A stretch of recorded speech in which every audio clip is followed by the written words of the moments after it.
The French presidential election of 2017 was supposed to be a democratic showdown between competing visions for the future of France.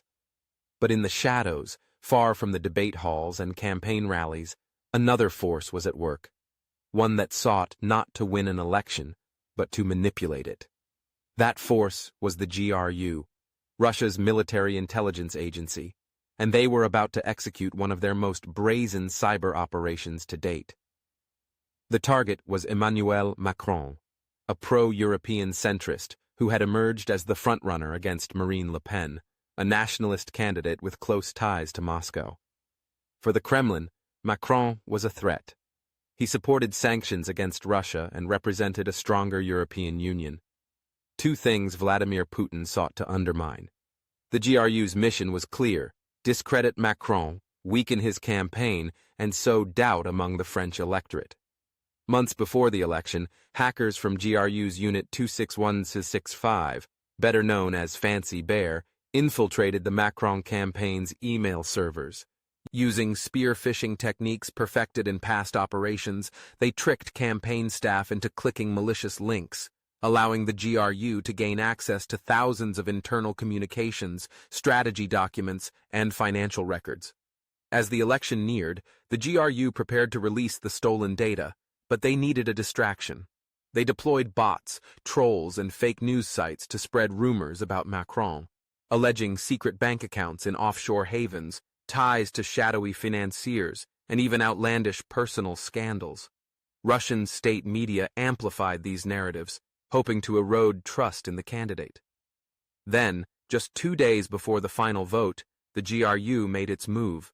A massive trove of hacked documents, emails, and financial records, mixed with forgeries, was dumped online under the hashtag #MacronLeaks. It was a chaotic flood of information, released at the perfect moment to prevent fact-checking before the election. The goal was clear: create confusion, fuel conspiracy theories, and weaken Macron's standing. But the operation didn't go as planned. French intelligence had anticipated Russian interference, warning the public in advance. Social media platforms worked to limit the spread of the leaks, and the French media, wary of foreign meddling, largely refused to amplify the stolen material. Macron's campaign had even set a trap, seeding their emails with fake information to expose any potential leaks.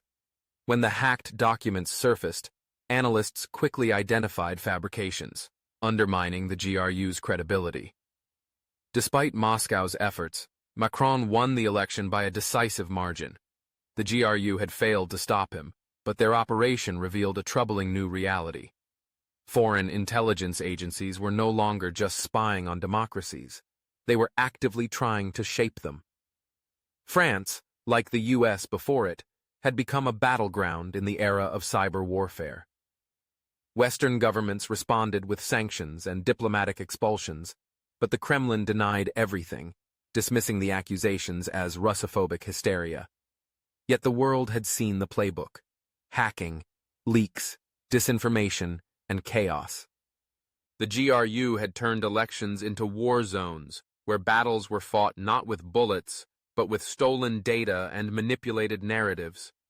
The 2017 French election was just another chapter in Russia's long game, one that would not end with Macron's victory, but continue in elections across the globe.